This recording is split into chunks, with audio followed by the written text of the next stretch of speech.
Today, I'm joined by Jacob Morgan. Jacob is a best-selling author, a professional futurist, and a keynote speaker who helps leaders and organizations become future ready.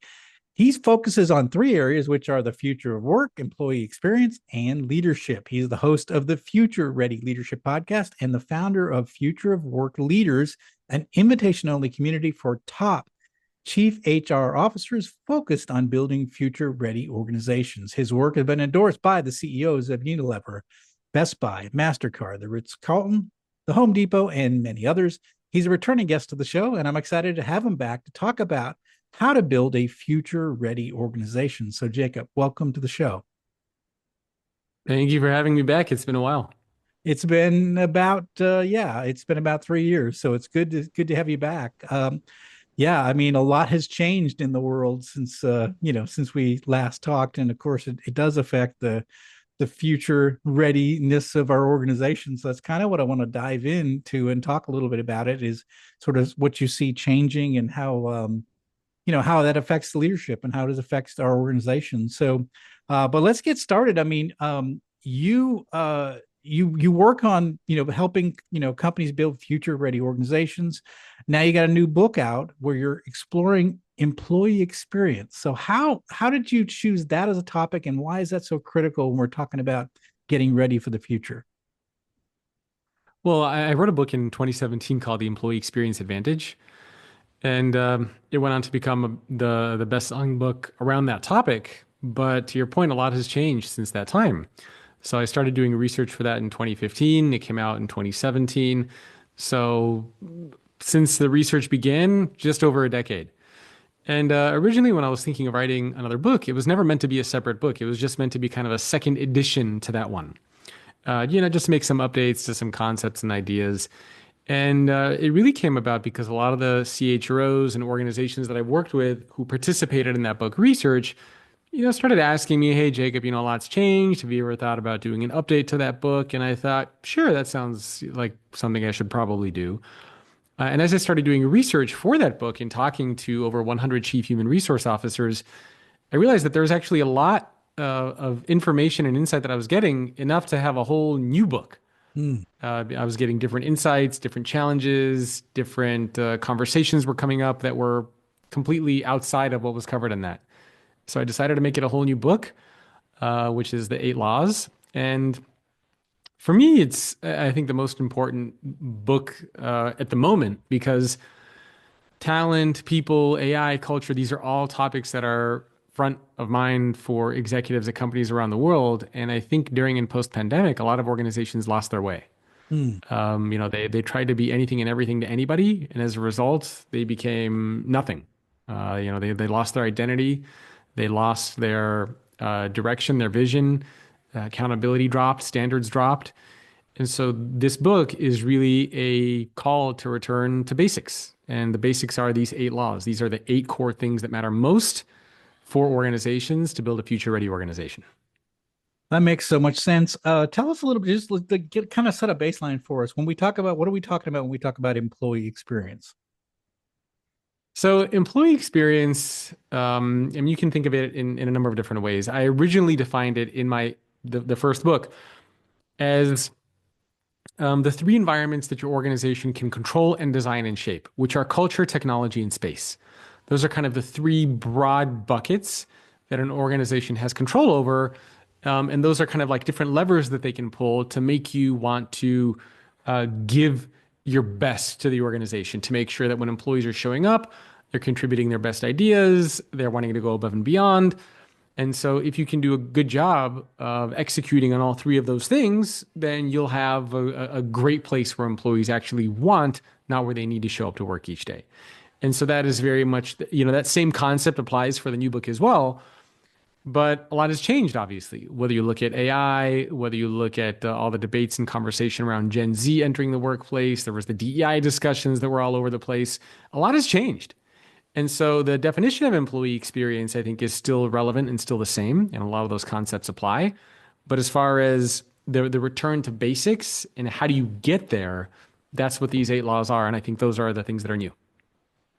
So you say that, like, the employee experience today is almost feeling like an entitlement in some companies. Can you kind of break that down for us a Yeah. little bit? Yeah, I mean, if you look at what happened during the pandemic and post-pandemic, and I've talked to a lot of CHROs about this, and it's actually in my one of the first chapters of the book, I talk about this idea that the entitlement culture is real, but nobody wants to talk about it. Hmm. And I've interviewed several CHROs for the book, and they would all tell me the same thing. And they would say that they felt that standards dropped, accountability dropped, but organizations were so desperate to keep people during the pandemic that it didn't matter. Hmm. That people still got their bonuses, they still got their rewards, their incentives. One CHRO said that every employee was given a $1,500 like learning stipend that they could use on whatever they wanted. And essentially, we created this kind of Pinocchio's island because Yeah. the balance of power was largely in the hands of employees. They could ask for what they wanted, they could command whatever salary that they wanted, and companies were, at their whim. They had no choice. And it created, I think, an entitlement culture inside of a lot of organizations. And I think it was actually brewing before the pandemic, but the pandemic really accelerated it. Hmm. And so now in 2026, and I wrote about this on my Substack, I said this is the year of accountability and responsibility, where we're getting back to standards, back to accountability, back to understanding what employees are doing, how they're contributing value. And there have been several articles that people have published in major publications saying that the entitlement culture is over. It's back to performance. It's back to accountability. We're seeing this left and right everywhere, and I think it's a good thing. Hmm. I don't think employees should have the balance of power. I think it should be 70, 80% in the hands of organizations and maybe 20 to 30% in the hands of employees. And I give the analogy all the time. I mean, I have two kids, a 5-year-old and a 9-year-old. If my kids want ice cream and candy for dinner, there's not an equal say about this. There's not a debate. There's not a conversation. There's not a, well, okay, you talked me into it. I mean, I'll hear what my kids want to say. I'm not going to say, shut up, don't talk to me. Okay, all right, what do you want to say? But then after they tell me they want ice cream and candy, I'll say, okay, well, thank you for voicing your concern that there's no way that's happening in this house, but nice try. Hmm. And if you think about it, organizations, they take on all the risk. They pay the employees, they have the benefits, the all the compensation, they invest in the tools, the resources that employees are using, the spaces in which employees work. They take on all the risk, and work is about mutually beneficial value exchange. So the idea that an employee should be able to have as much say, equal say to the leaders of the organization makes no sense to me. Now, it doesn't mean that leaders and organizations should treat employees poorly. It doesn't mean that employees shouldn't be able to voice their frustrations or their concerns. But we also need to be honest that this is not a 50-50 split, nor should it be. Hmm. And so I think that is a lot of what we're seeing now in this world of work in 2026 and beyond. If I'm listening to this from the company perspective, I would say amen. It's time for a change, right? I think that we've got to get back to accountability. We got to get back to getting the results. I mean, we're not running charity organizations here. We're running companies that are to grow and to make profit. But what about Yeah. the employees? You say this is a year of accountability. Do you think that the workforce in general is ready for a year of accountability? If you're a high performer, yeah. If you are willing to go above and beyond, if you're willing to do good quality work, if you're willing to show up and solve problems and not just point them out, yeah. But if you're somebody who has a victim mentality, if you're someone who is not willing to do those types of things, you're in trouble. Hmm. And for me, some people say, oh, Jacob, that sounds harsh. It's tough love. I mean, it's the reality of the world of work. And, nobody's going to look out for you but you. The organization is not your parent. The organization doesn't owe you anything. I mean, you're in a relationship as long as value is being exchanged both ways. And the organization should provide you with leadership development and growth opportunities and mentorship programs and tools and resources. And you should feel safe that you can speak up and voice your concerns. But at the same time, you need to show up and do your job and do a good job. Hmm. And you need to occasionally, like another article I wrote a while ago is what happened to the whistle while you work mentality. Hmm. I feel like during the pandemic, it became a bad word to say make sacrifices. It became a bad phrase to say go above and beyond. Like it was like, how dare you tell me to work more?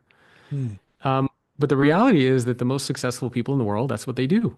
And I've had a lot of executives, as I'm sure have you on your podcast. They don't work 30, 40 hours a week. They work nonstop. And I'm not saying that employees should work nonstop, but the expectations that you have from the organization should align with the inputs that you put in. In Mm. other words, if you're putting in 32 hours a week and you're working remotely, you should not have expectations in your mind that you're going to become a VP of the company. You just shouldn't, it's not realistic. However, if you're somebody who says, I want to be a VP of this company, I'm going to come into the office. I'm going to put in whatever it takes. I'll work 40, 50, 60 hours a week. I don't care. I want to be successful at this company. If that's your mentality and your attitude, you have tremendous opportunity to succeed because that is what organizations are looking for. Now, again, I'm not saying that needs to be everybody, but you need to be clear on your expectations. And I get it. There's a lot of people out there who say, you know what? I want work-life balance. I want to work 32 to 40 hours a week. I don't want to come in all the time. I want low stress. That's great. And there are lots of jobs out there that are available for you based on that. But you can't take that job with those expectations and then wonder why you're not a VP or senior director at the company. And I think that has been a big challenge. Again, during and post pandemic, that became a very sort of muddled, the expectations there became very muddled. And I think now companies are finally saying, look, uh, if that's what you want, you can have it, but you got to do what's required to get there. And so I think now we're kind of at that point where organizations are saying, come back to the office. Amazon is asking their mid-level leaders, give us 5 things that you accomplished last year. What did you do? Help us identify, what were your main goals, your targets? How did you achieve them? These are not bad things to be asking your employees, Mm. right? And so it became almost taboo to have these conversations. And I think now it's becoming more commonplace and I'm all for it. Well, it's interesting, as a Gen Xer, that's what work was to me always, right? Yeah. You work hard. Your success was based on how much effort you put into it, and how much you were willing to do to be able to move up in the organization. So that to me sounds normal. What you describe is what my work life was for 22 years in the 3 Yeah, global mine as companies I well. worked for, right? So, but one of the things I've actually sort of saluted the younger generations is they were the first ones to say, hey, well, what I you know there's some boundaries here. I Yeah. won't do certain things. And we never did that as Gen Xers. We just did whatever the company wanted, wherever they sent me all over the world to do whatever they wanted me to do. Weekends, whatever, 60 hours a week. That's just what I was used to. And so to me, I was always like, these younger generation, good for them for at least standing up for some of the things that, like, I've got some boundaries. I want to have a life outside of work. So is that over, or is there a generational gap here with in terms of going back to the old way we used to do things, right? Is there going to be a generation that sort of balks at that kind of movement? No, I just think it depends on the type of company that you work for. And Okay. so you need to understand, for example, if you're entering the workforce, what kind of a company you're going to be a part of. Hmm. And so, for example, if you're going to work for an organization like a SpaceX or a Tesla, you need to know that those conversations about boundaries are probably not going to go over very well because these are organizations where employees are working 60, 70, 80, 90 hours a week. Yeah. But again, you go into that knowing that that's what you're getting. I Yeah. mean, Yeah. those cultures are very clear when you go work there. They say, look, you're going to make a ton of money here. You're going Yeah. to work with some of the world's smartest people. You're going to solve some of the world's biggest challenges. You will work like a crazy person. Hmm.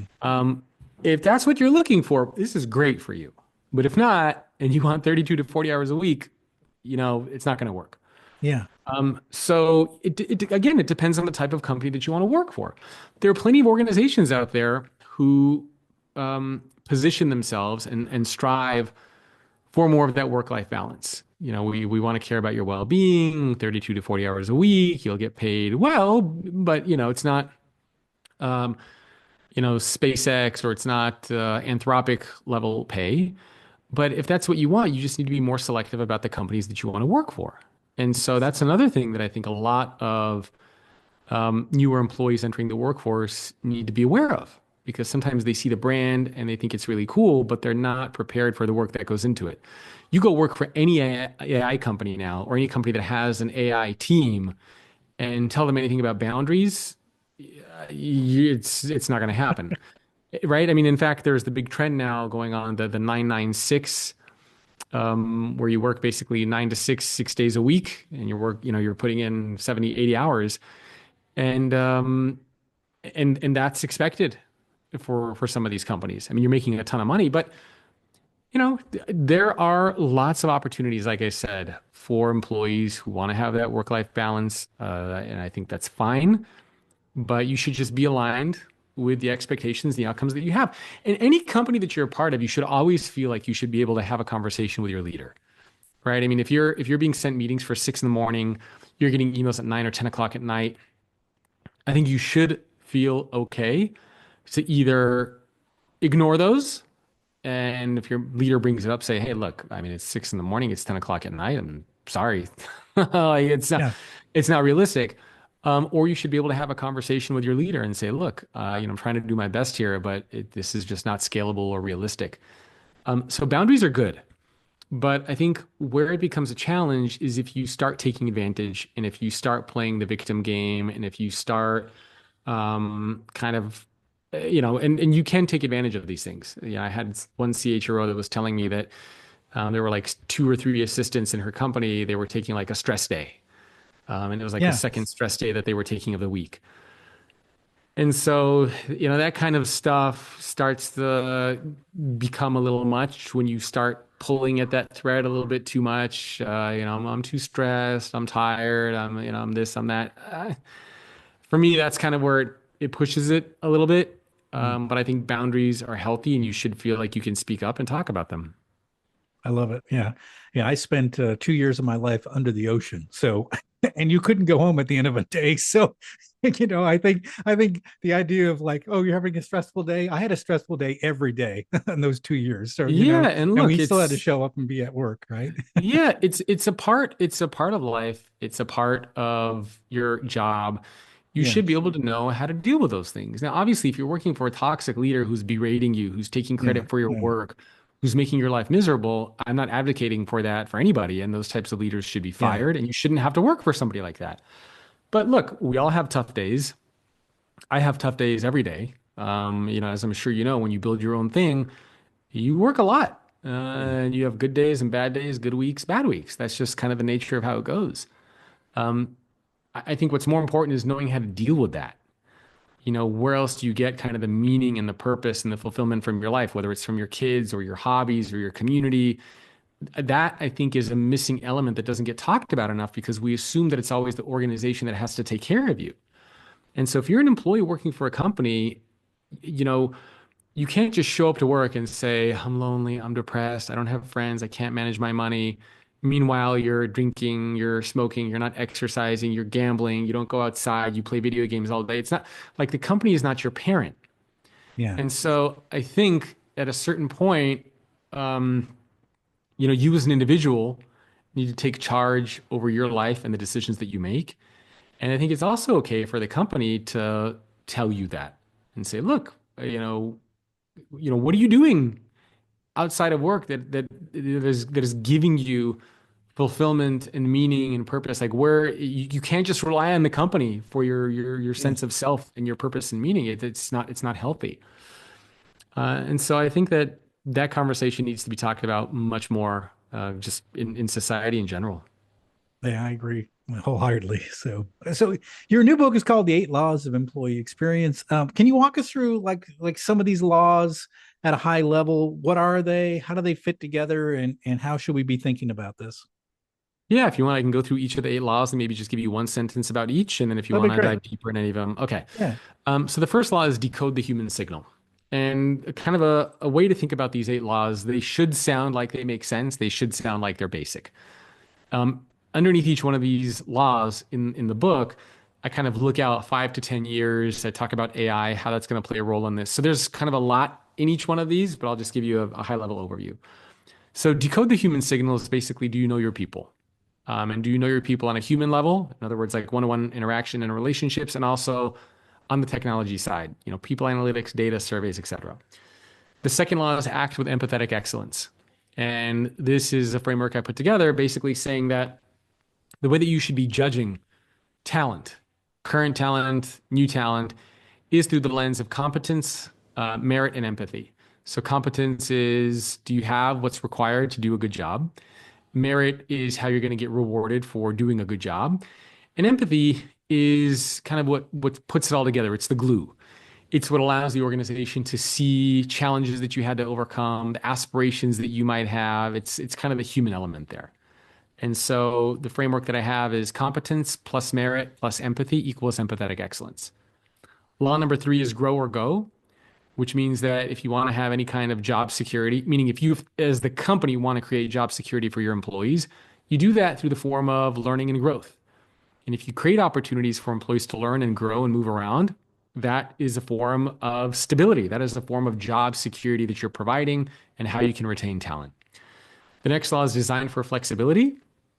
And this is not just about when and where employees work, but the ability for employees to truly have flexibility over their careers. Picking, for example, do I want to put in more time and make more money? Do I want leadership opportunities? Do I want to travel? Do I want balance? Do I want to mentor other people? Where do I want to work? And being able to kind of almost adjust your workplace preferences like knobs on a dial. We're not quite there yet, but I think in the coming years, that'll be an option. Make people the first principle. So a lot of companies talk about putting people first. Very few actually do it. So making people the first principle is an important element. Lead like the experience starts with you. And this is for all the leaders that are out there who assume that employee experience is an HR thing. But lead like the experience starts with you means what are you as a leader doing to create an experience where your people actually want to show up? Law number 7 is use technology to amplify humanity. So there's a lot of talk about automation, obviously, which we can get into. How do you use technology to unlock the unique human qualities and characteristics of your people? And the last one is run culture like an operating system. So just like you have software on your phone or your computer, culture should be operating the same way where you have updates and bug fixes and things like that. So those are the 8 laws. And if you want to build a future-ready organization, you should do a good job executing on all 8 of those laws. I love it. I love it. It's interesting you talk about the using technology to amplify humanity. Can you kind of go a little deeper on that? Because I think one of the things we see right now, and we've seen it just since the new year started, a lot of companies are announcing layoffs based on AI. And then I've read some articles that say that entry level white collar jobs just won't exist in the future, right? Because AI will be taking over all these tasks. I would push back and say that we humans crave other humans, and I think there's a concern I have with once we go all AI, I think there's going to be customers that want to actually talk to people and interact with people. So I don't know, just could you maybe expand, kind of give a little more detail on number 7? Yeah, sure. And it's funny you mentioned that because the other day, we had issues with our internet, with our Spectrum internet. And I called, and obviously, whenever you call your internet service provider, you get some sort of a AI automated phone tree. And we had a tech that was scheduled to come out to our house. And so this phone tree basically led me to a dead end where at the end it just hangs up on you. Hmm. And so I went through this several times. I had my wife film it because it was so ridiculous. And it's just a good example where it's a company that's using AI that runs you into a dead end and hangs up on you. That's not a great experience at all. So, to your point, yes, I wanted to talk to a human and I could not get a human. And instead, I got AI that hung up on me. So, amplifies humanity. I think there are kind of 3 ways that technology amplifies humanity: connection, insight, and enablement. So, insight is no longer just about kind of a report that lands in your inbox. Insight is being able to answer questions about your organization using AI. So, for example, you might be able to ask things like, which employees are likely to plateau in the next 90 days and what can I do about it?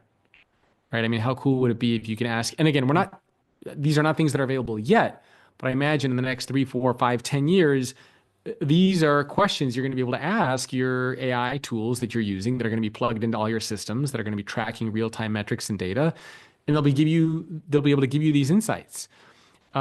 which part of the employee experience is dragging down engagement scores across the company, and what should we be doing to fix it? So insight is really about learning things about your people and about your organization. And I think that's one very, very unique way that technology will amplify humanity. Because right now, either you can't get these answers, or it takes a team of employees many, many hours, days, weeks to kind of pull reports and look at data. Um, you know, which employees are being underleveraged on my team based on their skills and their potential. These are things that you don't know. So insight is kind of the data piece, the analysis piece that I think will allow things like personalization at scale for the employee experience, giving employees proactive support, kind of knowing before things happen, so to speak. The other one is connection. And I think that's going to be a way that technology will amplify humanity. And connection is really about how we create relationships inside of the organization. And it's crucial for a thriving, future-ready organization. And it can be a very powerful tool when used properly, where these AI tools can actually bring us together instead of pull us apart. And what I mean by that is thoughtfully. So, an example that I gave you with Spectrum, they're using AI not because it's thoughtful, but because they think it's more efficient. Hmm. And so, when you use technology in the right way, it can emphasize kind of the human aspects of work, of creating better relationships, creating better connections, which I think is crucial. And I think the last element here is enablement. And a lot of people, when they think of enablement, they think of giving employees access, training materials, and things like that. But this is where we automate some of the mundane aspects of work so that we can really focus on more of the human aspects of work. And this kind of goes well with the connection piece earlier. So, I mean, think about any job or any function that an employee has. Maybe you're in HR, maybe you're in marketing or sales. There are a lot of things that you have to do that are repetitive, that are mundane, whether it's reports, whether it's tracking something, whether it's analyzing data. And so if AI can remove all of those things from you, think about what it will enable you to actually do as a human. To tell the story of what the data is showcasing, of building relationships. If you're in client services, being able to build those stronger relationships with your clients, with your customers, with your employees. So to really enable, I think, a more human organization. And so I think those are kind of the three areas of connection, enablement, and insight, where technology will really be able to amplify humanity when done properly. Yeah, I mean, it's what it sounds like to you. What you're saying is that we're going to use AI alongside with humans inside of work. We're gonna are going to be that's going to be the that's going to be the success. And it's almost similar to how the internet has helped us to work better and think better, right? And so it's the same thing. Now we have this other tool, which is obviously much more than just the internet, right? But it's going to help us be able to do our jobs more efficiently. We're, like you say, be able to understand our workforce better versus I was a leader for 22 years in a large corporation. You sort of did a lot of guessing, and you use a Yeah. lot of intuition, a lot of your gut feeling, right, on certain things. So we didn't necessarily have the data to back it up. So what you're saying is you'll have like a partner with AI as a tool to help you sort of, see the things that you can't necessarily see when you have that Yeah, much data or you'll know information. more. And Yeah, again, when you yeah. combine that with the human element, it's not meant to replace the human element, but when you combine that with the human element, I think you'll be able to get some very powerful insights around your workforce and your team and your leaders. I love that. So when you look at this book, who is it for? Like, who should be reading this book? I think anybody can read it. So I think there's several audiences. So first of all, if you're in any HR related function, you should definitely read it. If you're in any kind of a leadership capacity or aspiring leadership capacity, you should read it. And if you're an employee who's thinking about the future of work and your career and your job and where things are going, you should also read this book. So I'd say it's anybody who has a job or wants a job should read the book.